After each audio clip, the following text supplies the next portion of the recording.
All right, good evening. Welcome to the City Council meeting on December 18th.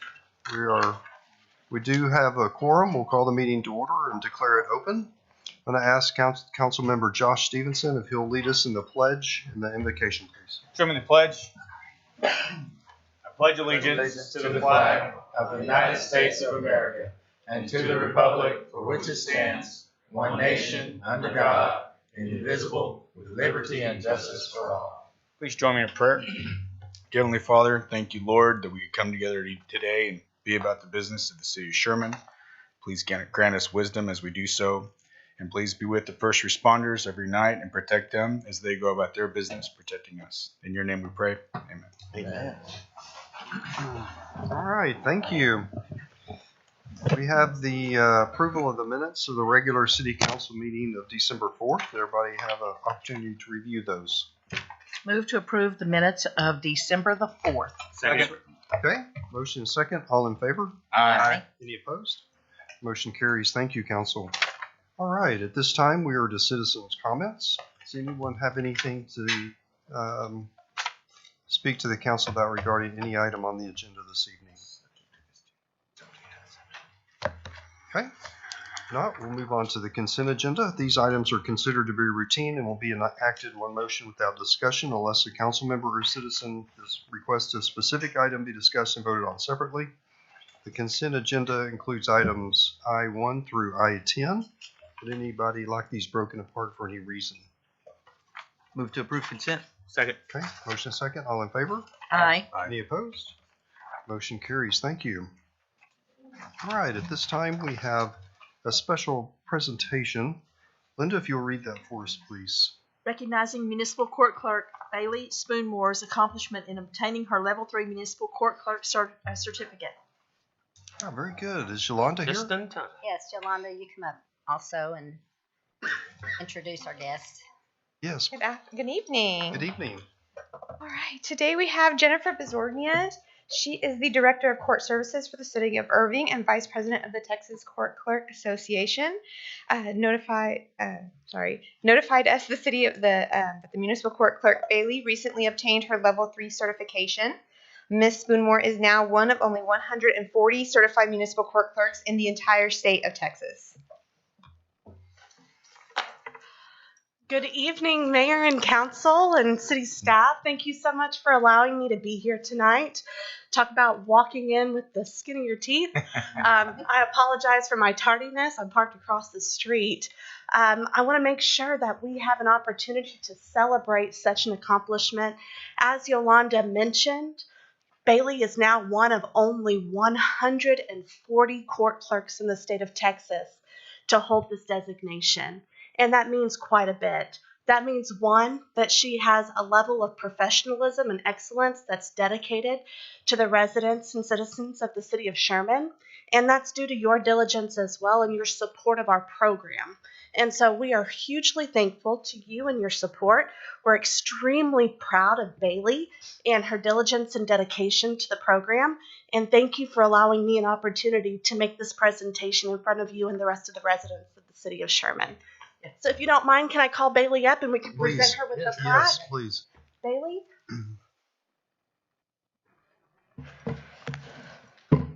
On behalf of the Texas Court Clerks Association, San Marcos University, Texas State, the Texas Municipal Courts Education Center, and the Texas Municipal Courts Association, congratulations on your Level 3 certification. Let's get it.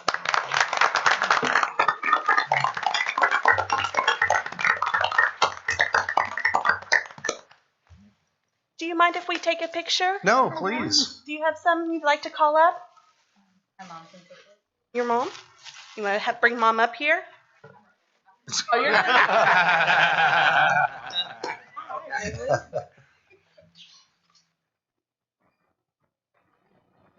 Thank you. Did you want to have Yolanda or Judge up here or anyone else?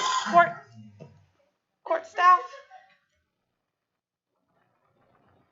We like to brag on her on our website too, so we'll be posting these as well. Awesome. This is yours, not mine, ma'am. Yeah, You right? take that.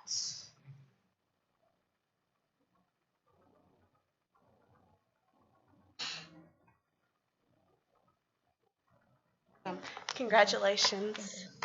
Thank you. Thank you.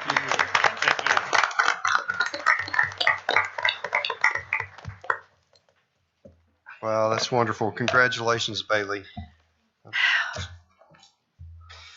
All right, we're going to open public hearing at this time. Linda, if you'll read E1 for us, please. Ordinance 6676, consider all matters incident and related to the issuance and sale of Greater Texoma Utility Authority contract revenue bonds, Series 2024, City of Sherman project, including the adoption of an ordinance approving the issuance thereof and the facilities to be constructed or acquired by such authority. Okay, thank you, Linda. Mary? Yes, our revenue bonds through the Greater Texoma Utility Authority were sold last week, and Gary Kimball with Specialized Public Finance is here to tell us about the sale. All right. Thank you, Mary. Good evening, Gary. Good evening. Each of you should have a financing summary in front of you that I'm going to walk you through some of the highlights and then open it up to questions if that's okay. Very pleased to report that this is our fourth installment of infrastructure money to assist with water and wastewater improvements relating primarily to Texas Instruments and Global Wafers. Was consummated last week, and we've got really good news to report. We did get the single A bond rating for the Greater Texoma Utility Authority Sherman project affirmed at a single A. What was originally supposed to be a $203.985 million issue ended up only needing to be $187 million and some change to fund the same $165.7 million worth of projects. And the reason for that primarily is the difference in the interest rate. You can see that we budgeted 525 and ended at a 436. And that 525 was market back on November the 11th. That's how much of a rally we've had in bond rates beginning with the first week of November through last week when we locked rates. It's better to be lucky than good, and we got a heck of a tailwind. Basically, that allows us to put $4 million less into the reserve fund because the interest rates were lower. It allowed us to put $2 million less into capitalized interest. Our issuance costs came in $800,000 lower than what was anticipated because of a very aggressive bond insurance bid from Build America Mutual. And so we're 89 basis points below where we thought we would be rate-wise, which results in $57.5 million worth of basically savings compared with the budget on total debt service. So that's a lot of money. It won't be realized day one. That gets realized over a 30-year term. But we're real pleased with this, obviously. It'll have benefits that'll flow through the capital improvements program that we're now probably 2/3 into in terms of the total amount of money that's expected to be financed for all those projects. But really happy with this. We were able to lower the call option from a standard 10-year to a 9-year, which gives us additional budgeting flexibility in the future. The deal was 1.8 times oversubscribed, so we had way more interested buyers for this paper, which speaks really well of the reputation of the project, the city's management of the financing. And in historical terms, even though, headlines over the past year have basically emphasized how high interest rates are relative to recent experience, if you look at a 20-year span of interest rates, we're still in the lower 23% of historical experience. So rates have been higher 77% of the time over the last 20 years. So in historical terms, we're still bouncing off the bottom. And that makes a lot of difference when you're having to go to market selling almost $200 million worth of debt. So happy to answer any questions anyone might have about this, but we're really happy with the transaction. What was the savings again? $57.5 million. All right. Yeah. Compared with a budget number that was not a sandbag number at all. That was actual market in November. That's good. It's a good month for us. Timing is everything. All right. Thank you. All right. Thank you, Gary. Thank you. Thank you. All right, is there anyone here to speak on this item this evening? Okay, if not, Linda, if you'll read E2 for us, please. Ordinance 6677, consider all matters incident and related to the issuance and sale of City of Sherman, Texas limited tax notes, Series 2024, including the adoption of an ordinance authorizing the issuance of such notes. Okay, Mary? Yes, as part of the 2024 budget, it called for issuance of tax notes to finance a large portion of the fleet and equipment for the 2024 budget. The bonds or the notes sold this morning, and Gary Kimball is here to tell us about that sale. So you also should have a copy of our bid summary. We took bids this morning at 10 a.m. This is a much smaller deal, obviously, just under $4 million total par amount. 10 bids, very strong showing. That just speaks to the demand in the market right now for any kind of municipal paper. That rally is very strong, and this is the proof. Normal deal like this, I think last year we got 6 bids, and that would be fairly standard. So seeing 10, pretty impressive. The 2.59% winning bid from BOK Financial Services compares favorably to the 5% number that we were using for budget purposes, which again, the higher rates are on the shorter end. So that was a market rate when we kicked this process off a couple of months ago. The dollar savings obviously is not going to be nearly as much given the smaller size of the deal, but it's still almost $50,000 to the good compared with budget, the 259 versus the 5% that we were using when we started this process. Nothing out of the ordinary to report. We would recommend awarding the sale of the limited tax notes to BOK Financial Services, and I'd be happy to answer any questions. Okay, thank you, Gary. Thank you. Thank you. Is there anyone here to speak on this item this evening? Okay, if not, Linda, if you'll read E3 for us, please. Ordinance 6678, consideration of a specific use permit for 0.770 acres of land located at 2303 Texoma Parkway to allow automobile sales, new or used, and automobile repair, bodywork, or painting with asphalt addition in a C2 retail business district and repeal ordinance number 6613. Okay, thank you, Linda. Rob? Yeah, Mayor, Council, this item was heard at the P&Z meeting in November. This is actually something that you've seen recently. In July, Mr. Kofsky had an application for an SUP.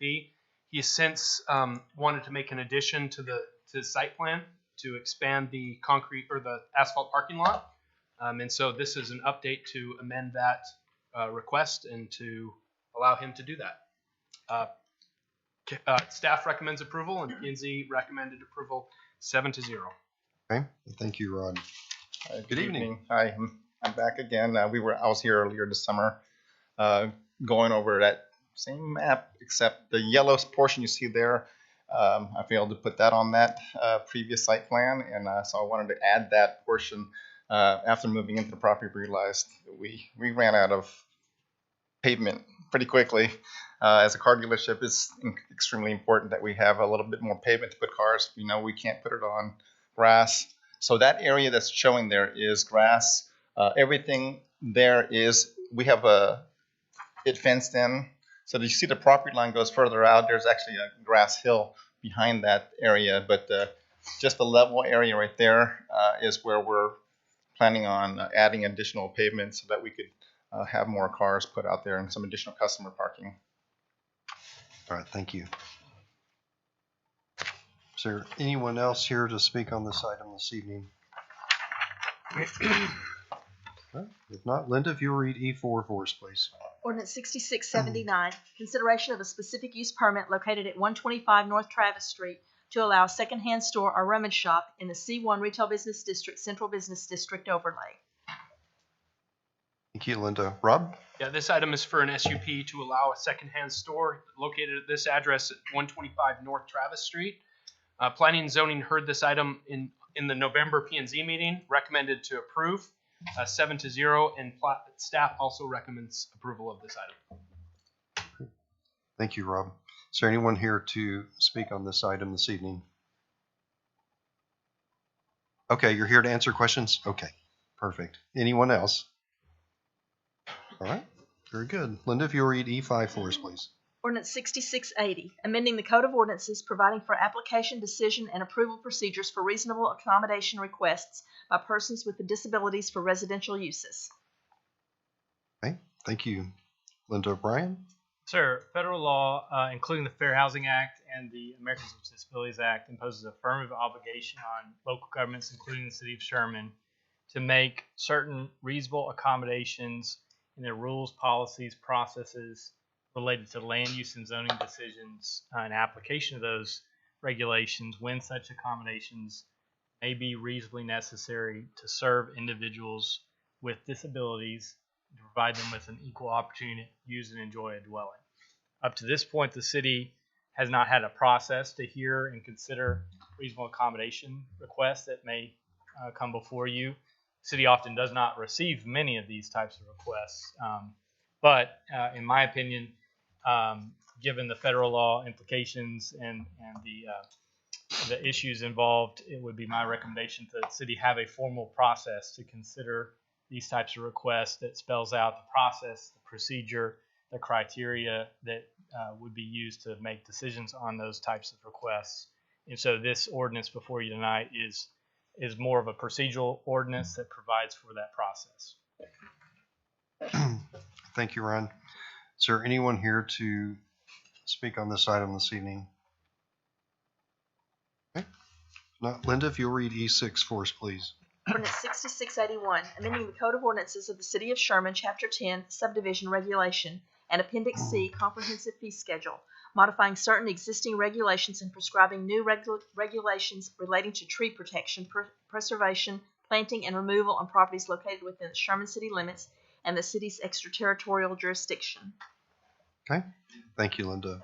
Robbie, can you take this one? Yeah, I'm gonna make some intro comments and I'll turn it over to Rob. So back in mid to late summer, we started working on this process. Back in August, you received a presentation from Half Associates. So since that time, Rob and his staff and our consultants have had several community meetings, including those with developers and other members of the community. We've had council input. We've had staff input. Of course, with our consultants, we've had their input. And so we've garnered input from multiple sources and multiple stakeholders here. We've taken all of those inputs and put them into an ordinance form that I believe represents a good balance of all of the inputs that we received. I do think it's important as a city, as we continue to experience these growing pains, to make sure that we've got ordinances in place that help direct the quality of development that comes along. And I would put this tree ordinance in that same category. There are, the ordinance itself is 8 or 9 pages.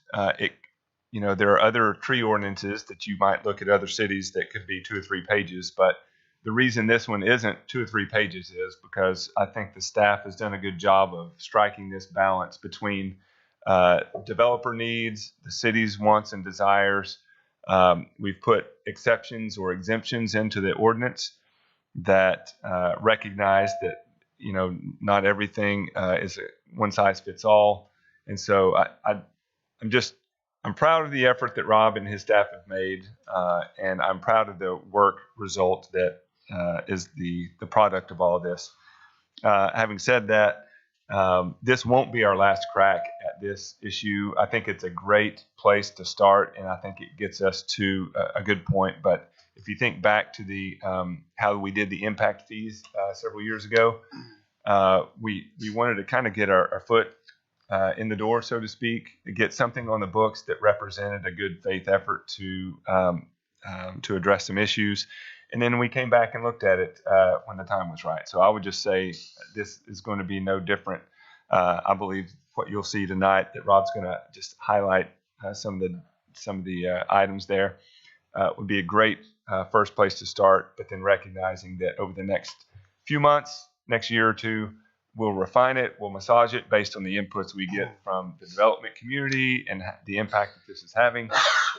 Tweak it as needed. So I just wanted to tee that up and say, from a staff standpoint, we are very comfortable with what's being presented tonight.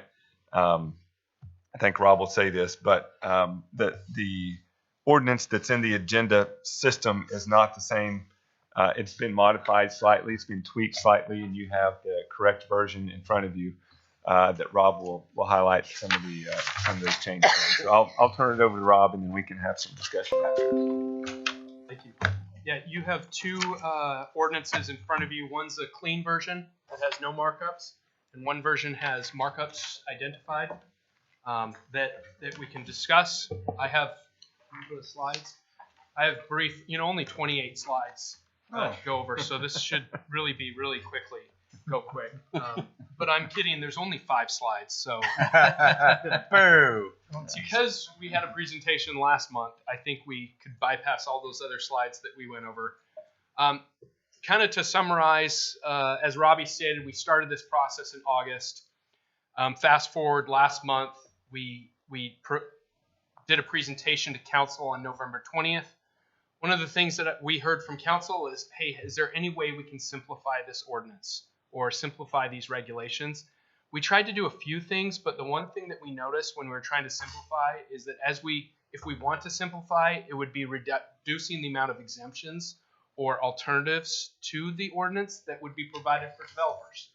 So this is, compared to the other cities we looked at, this is a very developer-friendly tree ordinance. Obviously, no tree ordinance would be even more developer-friendly, but as tree ordinances go, this is. And if we wanted to simplify it, I think removing some of those conditions would be a way to help simplify it. But there are also a few other things that we did. This is not the end of it. We also will be coming back to council in first quarter of 2024 with the zoning portion of it, which is the planting requirements. So what needs to be planted for trees and single family and commercial areas as part of the zoning ordinance. We need to take that to planning and zoning as well. So that's why we don't bring that right away to council. Next slide. These are the major changes from last month that we discussed. First one is no disturbance area. We reduced that. So in the mind frame of simplification, we reduced that from 25% to 20%. So that was the requirement that if you're preserving 25% of the property and not touching areas that had trees on them, that you wouldn't need to do a tree survey. So what we've done is reduce that from 25% to 20% as part of the ordinance that's in front of you. We've also updated the tree credits so that those measurements are in inches. So as you replace or as you preserve trees, those credits will be replaced in caliper inches and not by number of trees. And there's actually a small change that we made on that today that makes it even simpler. So it's essentially a 1-to-1. If you preserve 1 inch of trees, then you get to credit of 1 inch. So making that a simpler calculation. Last month, we heard from you all that $225 per caliper inch is not good enough and not high enough. So we increased that to $350 per caliper inch if they can't mitigate and place trees. The mitigation limit, this is something that's new. One thing that we heard from people, developers particularly, is that you could have a really treed site that needs a lot of mitigation. It's going to cost a lot of money to mitigate all of that based on this ordinance. So what our consultant recommended was that to have a cap. So if the site has over 100 inches per acre that they need to mitigate, that they don't need to mitigate over that 100 inches per acre. So there's a ceiling that they won't have to exceed for that development to mitigate trees. And then the last one, the draft ordinance that we had back in November that we were reviewing internally had one missing thing that was pretty significant, and that's some teeth to enforce it. And so we've added the requirement of a tree removal permit so that anytime a property over 5 acres is requiring to remove trees, either for development or for any other reason, they would be required to get a tree removal permit. And there are tree permit exceptions. If you're over 5 acres, if you're under 5 acres, if you're doing utility work, if the tree's unsafe or dying or dead, if it is a single family platted as a single family lot, even if it's over 5 acres, that would be exempt, and a few others, so that we weren't penalizing. We were only really enforcing the large scale clear cutting of property. Next slide. These are, I jumped ahead. These are the tree removal permit exceptions that I just reviewed. I got through almost most of them. Tree is located on city-owned property, dead. Property is being used by a tree nursery or an orchard, or removing underbrush with hand tools, not including grubbing. Next slide. So summary. So the addition of the tree removal permit gives this ordinance more teeth and allows us to enforce it and prevent this clear cutting from happening. The applicability, this tree preservation and mitigation is enforced at the preliminary plat level or when they submit a tree removal permit. So that's when us as staff would enforce those regulations. If someone goes out and clears land after this ordinance, if this ordinance is adopted, then we'd be able to enforce the ordinance just like any other city ordinance. This ordinance is more developer friendly than peer cities. Whether that's a positive or negative, that's the direction that we wanted to start with. We reduced that no disturbance area from 25 to 20%. I mentioned simplifying the regulations was difficult without sacrificing some of the exemptions and alternatives for developers. Increase the mitigation fee, and then tree fund. The question was asked, where does this tree fund, where does this money go to? And in our ordinance, it specifies it's only used for planting or maintenance of trees on public property. So it can't be used for fire trucks or other things like that. Staff recommends to approve this ordinance, and you'll see zoning, if approved, you'll see zoning landscaping standards in the next new year. Happy to answer any questions. If approved tonight, does it go into effect immediately? Yes. Thank you, Rob. Is there anyone here to address this item this evening? Yes, Mr. Tracy.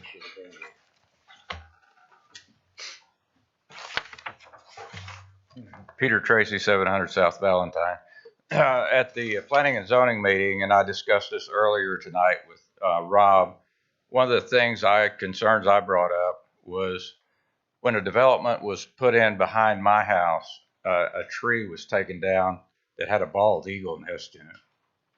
And that is something I think, because this is a nesting area for bald eagles around this area, that there be special attention paid to if there is a nest. And Rob said that as long as there's additional trees that a bald eagle can build a nest in, it's not an issue.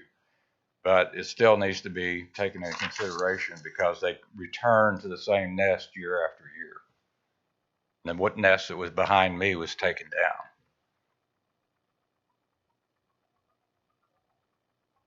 Anyone else? Okay. This time we'll close public hearing and consider the adoption of the ordinances. Council, questions, discussion? Any of these items? On my end. Well, we start with the easy ones. Hey, Mayor, it would help Yes. just for our tracking purposes Order. if we can do those in order and just this one we only have 6, but in meetings. So if we could take those as they come, that would be great. All right. Council, let's take them in order. I'll make a motion to approve ordinance 6676 and 6677. It's written. Second. Okay. Got a motion and a second. All in favor? Aye. Any opposed? Motion carries. Thank you, Council. I'll move to approve 6678 and 6679 as written. I'll second. Okay. Motion and a second. All in favor? Aye. Any opposed? Motion carries. Thank you, Council. Move to approve 6680 and 6681. Second.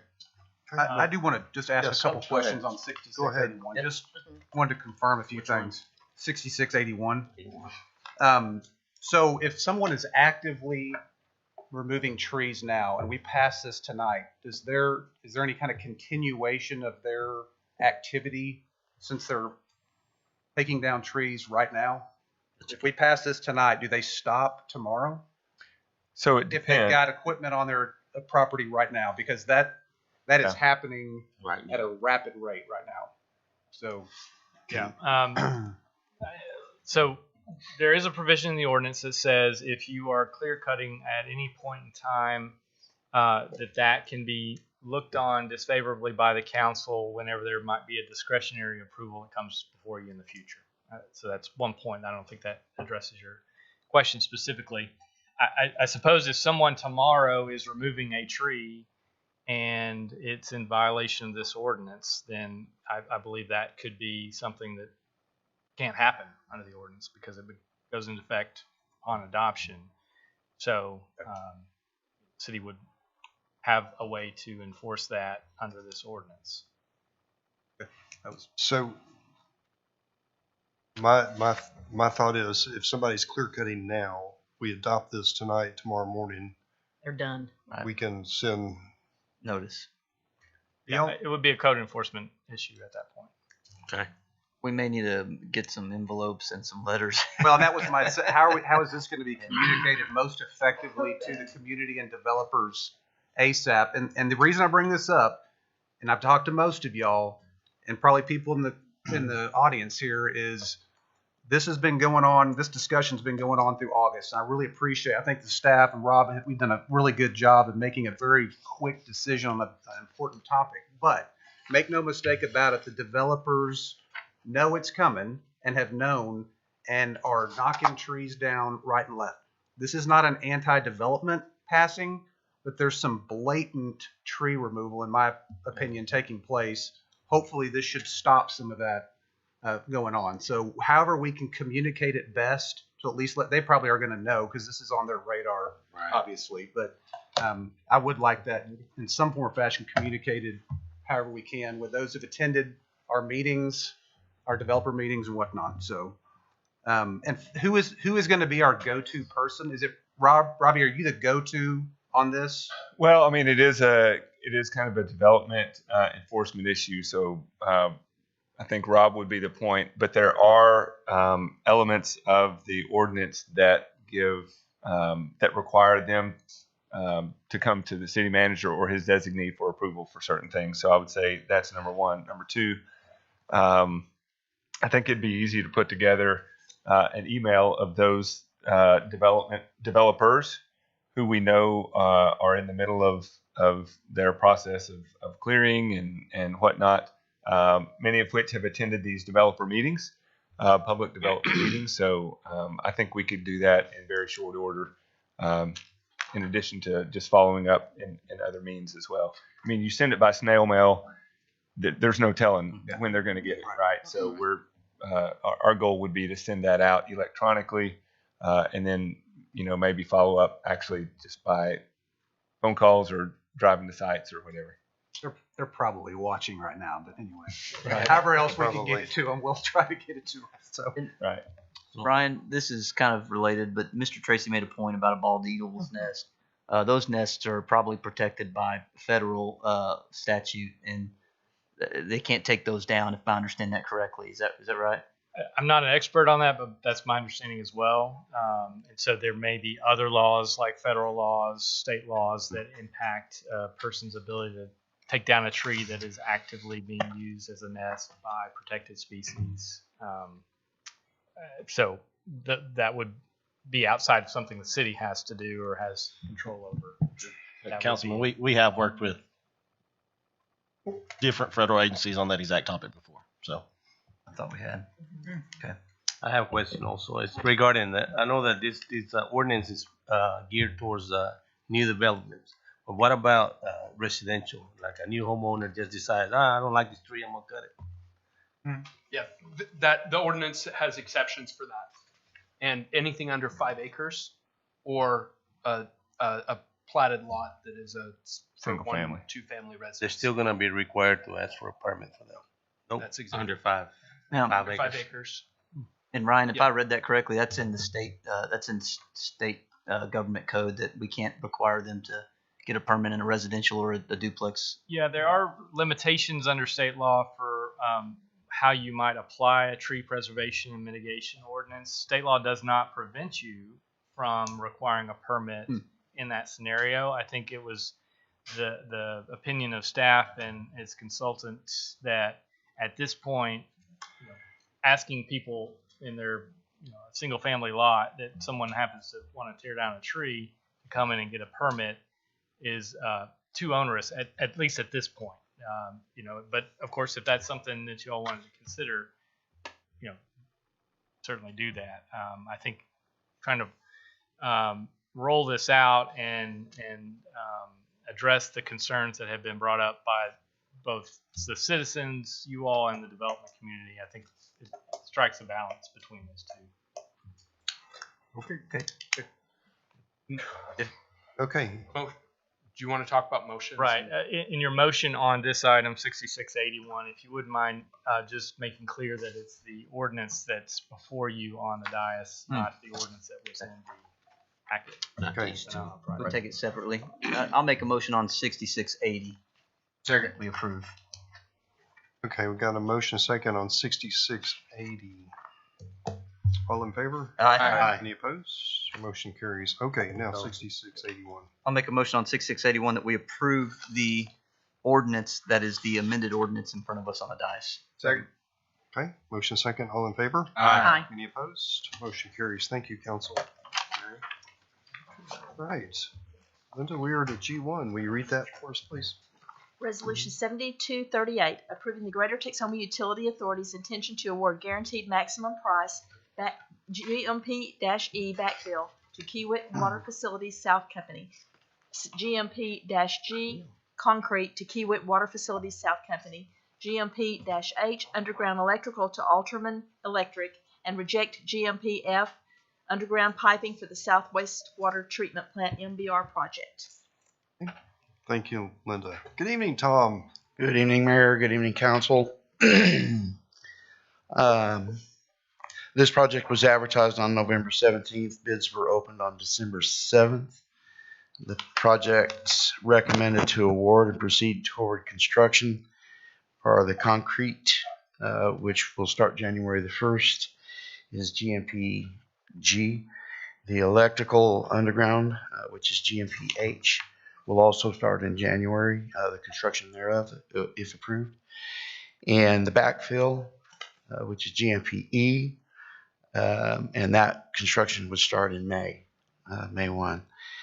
Engineering staff currently recommends to not award the piping, which was GMP-F at this time. The budget up until February was only $155 million. And so that budget, if we add that GMP-F underground piping, would exceed what we have. And so we don't want to award something that we can't fund at this time. But as you know, tonight we passed the next bond, and that money should be available the end of January, 1st of February. January 24th. Thank you, Paul. Paul Seigel with GTUA. So at that time we can move forward. This additional time would allow the engineers, Plummer and Associates, to develop a better set of plans. I say a better set of plans, a more comprehensive set of plans, and we can rebid that and maybe get a bigger number. So that's our goal on that. So with council approval and concurrent to GTUA, who voted on that today and passed that at their board meeting, we will move forward with these awards. If you have any questions, I'll be happy to try to answer. Tom, you want to talk about the updated price? I'm sorry. Thank you for catching that, Clint. So I was off on Friday, and I didn't get that GMP final. I didn't have the contingency amount, and I didn't have the CMAR fee. The contingency was like 8% or 9%, and the CMAR fee was 9.4 or 9, about 10%. So the actual amount to be awarded is $50,812,403.09. So it's a little bit higher than the $42,398,257 that's shown. Thank you, Clint, for catching that. So the motion to approve would need to be subject to the amount that he just read, not the amount that's in the agenda system. Yeah. Correct. And I confirmed that with Mary today, and sorry about that. Council, questions for Tom?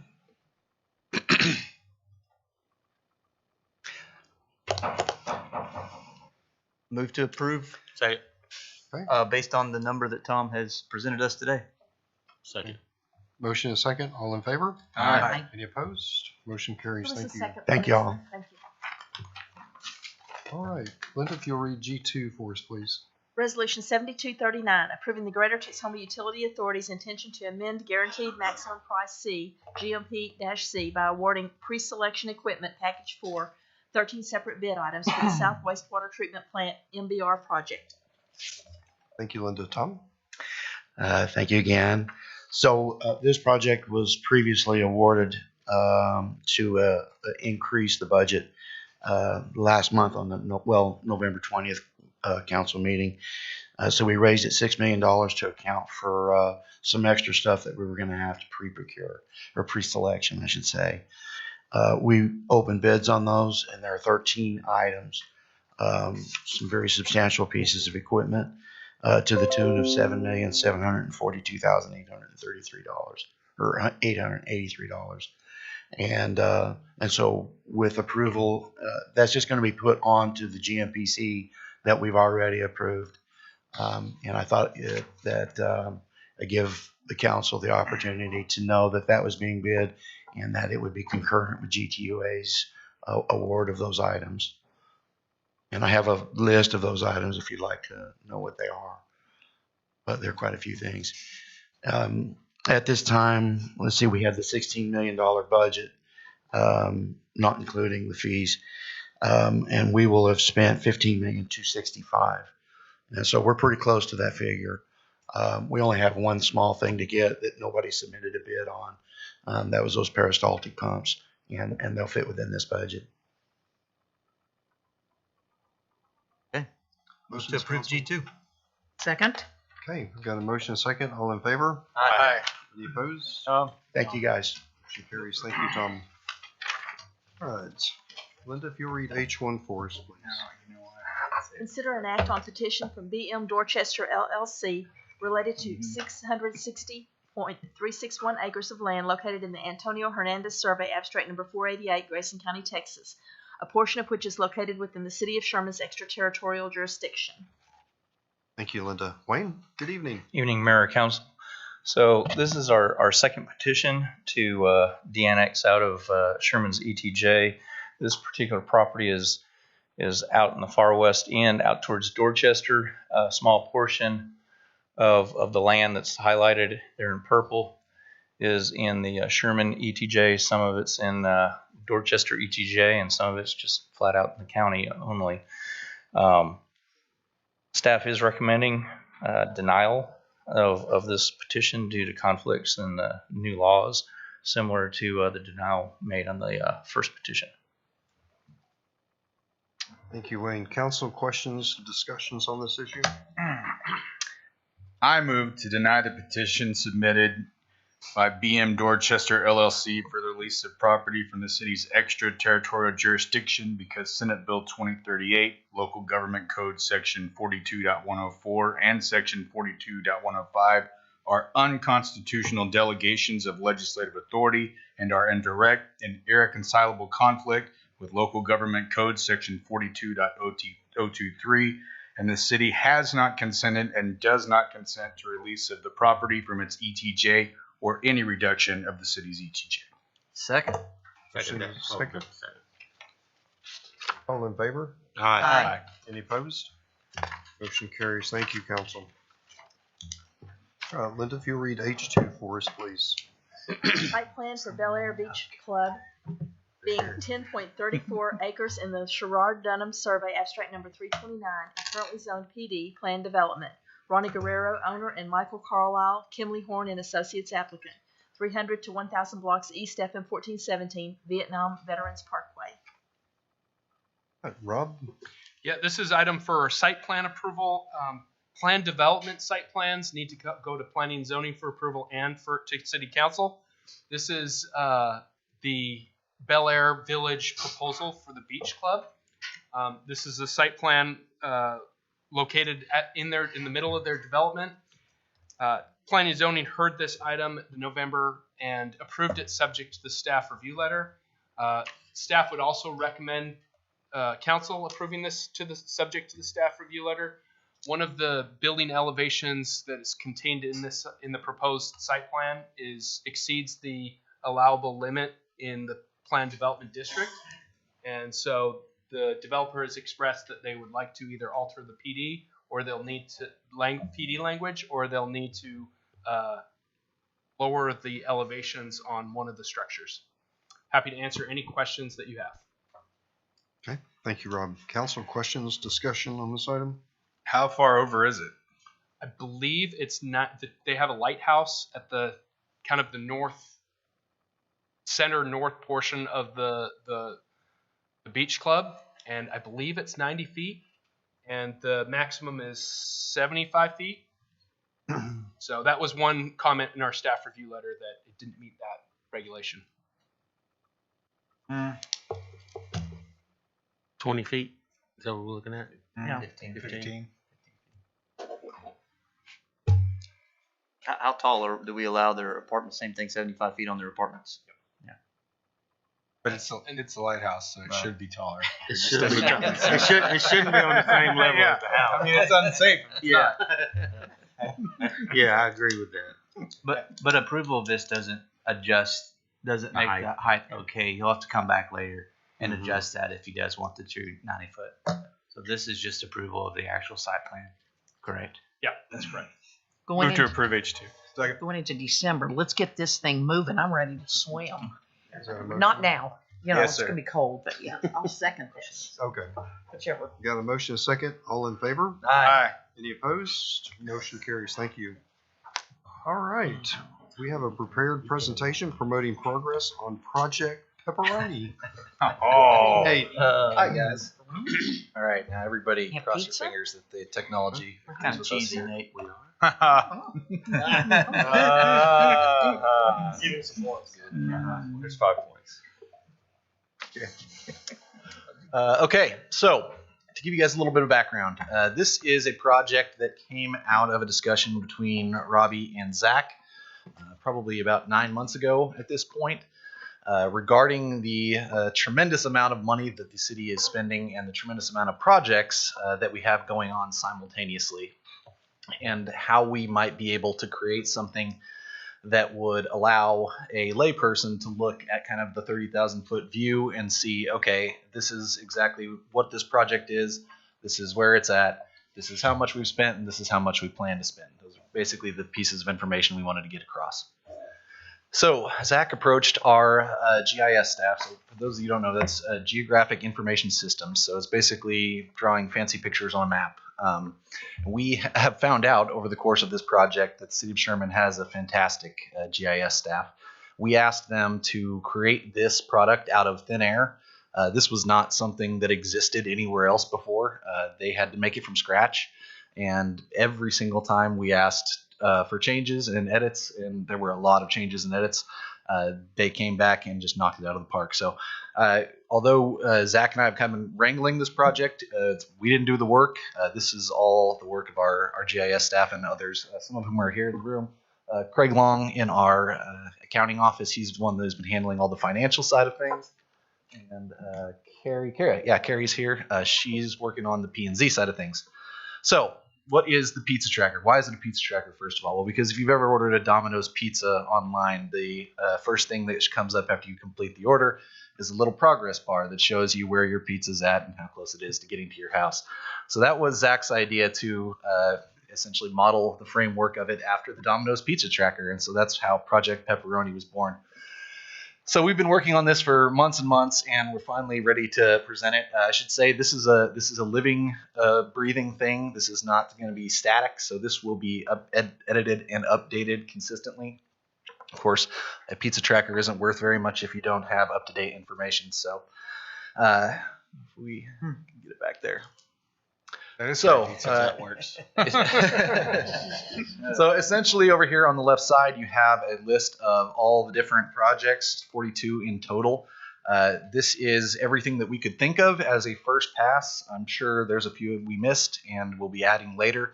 And then as we go on into future budget years, we'll be adding those CIP projects as they come up during the budget discussions.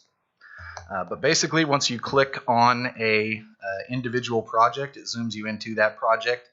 It gives you the basic information, how much it's going to cost, how much we've spent right now, what percentage that budget is spent, what is its status, is it under construction, is it approved, is it just proposed, and then the project start date, which you'll notice on some of these, there's a wide variety of some specificity. Some of them are very specific depending on the information that we have, and some of them are more general kind of aspirations as to when we think things will be done. And then critically, the last updated information, which will allow you to know how recent is this information, etc. And then on some of these projects, and I apologize, we only have 3 of them because this was something that was added at the last minute by Robbie, but I thought it was a fantastic idea.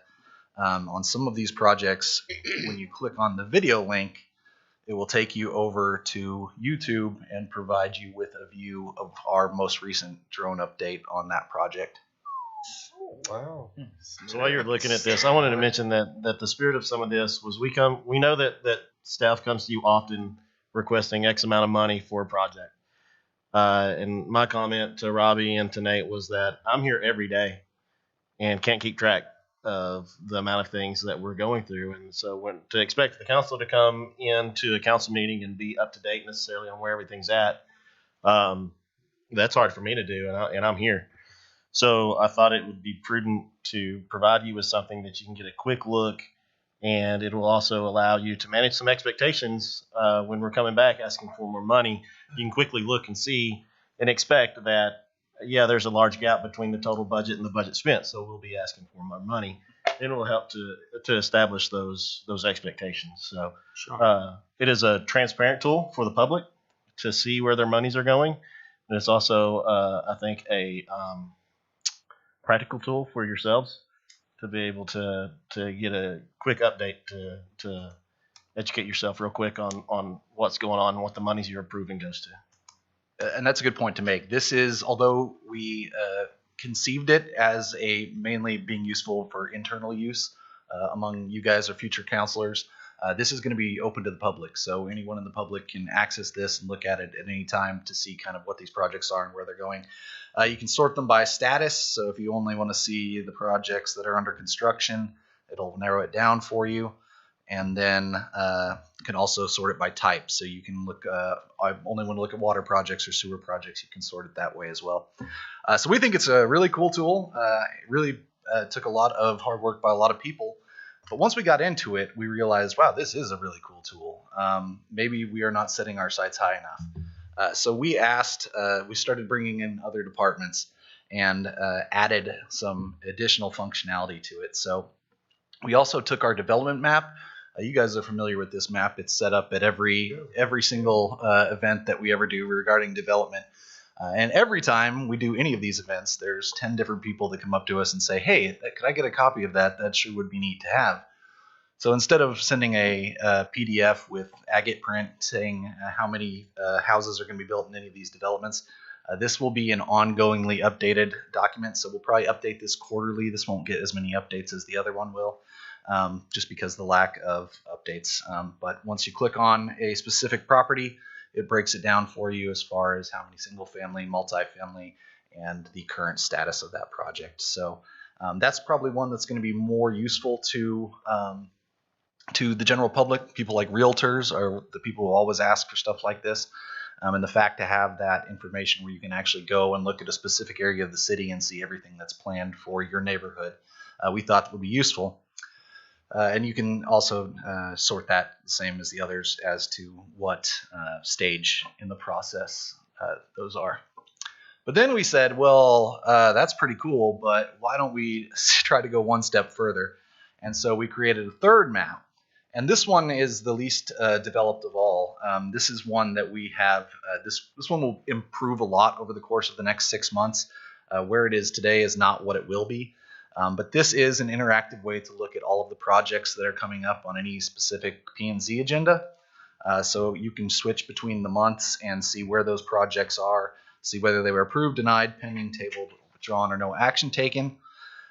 There's not a ton of information here yet, though. So if you look at a specific project, all it tells you is its status and what it is. It doesn't give you really any more information than that. Once our new agenda system is up and running, you guys might be aware we're getting a new agenda system and have had the typical bumps and bruises that you get with a new system. We intend to make this infinitely more useful by putting a link in each one of these to the actual agenda item itself, so that you'll be able to go straight into our agenda system and see what those items are. That will really increase the functionality. Right now, it's nice. We always put a map out every month showing where all these projects are, but this will be a way to kind of take that same concept and make it more interactive for people so that they can look at that with those future updates coming. So you can sort it by month, sort it by status, just like the other maps. And am I forgetting anything? And I want to again thank Carrie. She's had to change kind of how she does some of her job in order to make this happen. But talking with Rob, this is something that he had wanted for a long time that he just had never gotten around to doing. You know, he's not very busy or anything. So the fact that we were able to roll this into this project, we're really excited about. And I think the plan is that once we have this in a way that we like, to actually change how we use our signs on P&Z, like the physical signs that go out into the world, so that if you're driving by an empty field and you see a P&Z sign there, that you'll actually have a QR code that you can scan right on the sign to go and look at what that project is.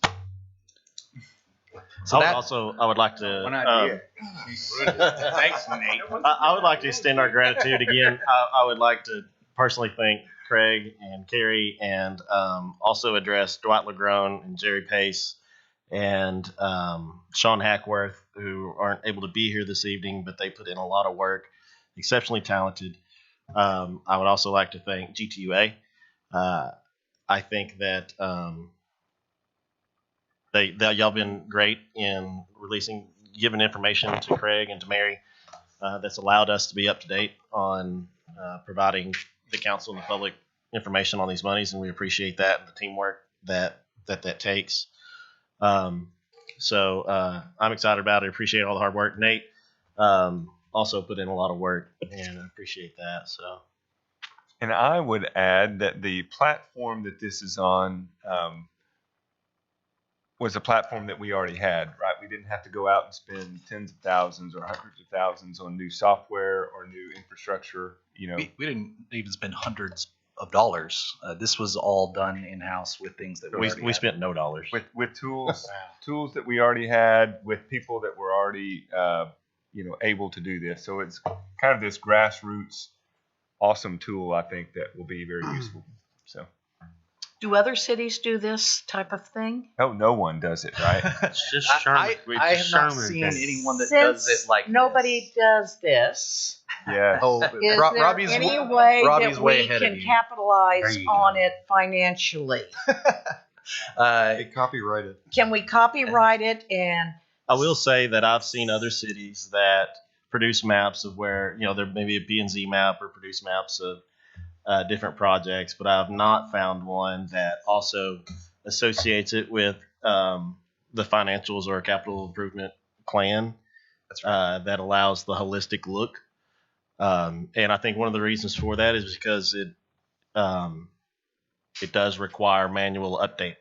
So engineering's been great about opening themselves up to Craig and Nate and sharing information, kind of the whole same team mentality.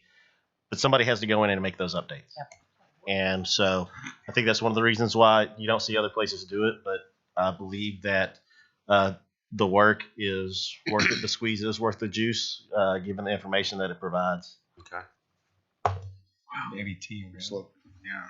Yes. Yeah, go win an award for this. This is a TML award. Hopefully so, yeah. And I think our plan is to take this to the public first week of January at Coffee with the Mayor to try to get it out into the community. Because at the end of the day, this is really for the community. It's all for you guys, but it's also a transparency tool so that people have a better idea of what the government's doing. Any other questions? Like an award to me. Good job. Excellent job. Thank you. Yes, very Great nice. job. Yeah. All right. Well, we are to council comments. Tom, too. I forgot. Tom. Tom has been sending all the engineering updates, so I want to recognize you. All right, Tom. Thank you. All right. We are to council comments. Henry, I'm going to start with you this evening. I just want to again commend Rob and his staff for the outstanding job they did on the tree ordinance. Very, very nice. Up. Congratulations to Bailey Spoonmore again for her award. He got me with Rob. Rob, thanks for all your work. I know it's not easy. You're coming, lots of people coming at you from different angles, but thank you for putting up with all of us. And then just wanted to say Merry Christmas and Happy New Year to everyone. We'll see y'all probably again. So enjoy the season, enjoy your family, and we'll see y'all next year. All right. Thank you. Same to everyone. Great innovation. I love that. That kind of work you guys put together and didn't cost us anything. So that's great work. We need to try to protect that as best we can. Best we can. And I'm also in favor of a 90-foot lighthouse. Yeah, I wanted, these are all great things, and I do also want to wish everybody a Merry Christmas and a Happy New Year, because we won't see you until next year. And please be very safe and give lots of love and hugs and kisses and stuff like that to your family and close friends. Yep, absolutely. I was going to also mention Bailey, and somebody already beat me to that, but that's a big deal, and congratulations. It's exciting for us to have somebody with a level 3 municipal court cert, and so we greatly appreciate that effort that goes into that. So it's always good to see our city staff that are continuously educating themselves, and so we greatly appreciate that. And Rob and your crew, I know Robbie, I mean, pretty much all of the administrative staff has probably heard about the tree ordinance and been working on that. Specifically you, Rob, we greatly appreciate the work you put into that. Took a lot of hours and a lot of thought and a lot of input. So thank you very much on that. And Nate, I was looking for that was a fantastic display. I just wanted to, if you don't have it in 30 minutes, it's free line for that. But yeah. But no, that's pretty neat, and I'm excited about that, so appreciate that work. Merry Christmas. That's it. Yes, and I also want to wish everyone a very Merry Christmas and Happy New Year, and looking forward to seeing you back next year. All right, the City Council will now hold a closed executive session pursuant to the Texas Open Meetings Act at Section 551.071 to receive legal advice regarding the Baltic Apartments and St. Charles Apartments, and to receive legal advice regarding a group home at Carriage Estates, and at Section 551.074 to appoint members to the Sherman Economic Development Corporation Board of Directors and the Board of Adjustment. So at 6:05, we'll get our picture made and be dismissed into executive session.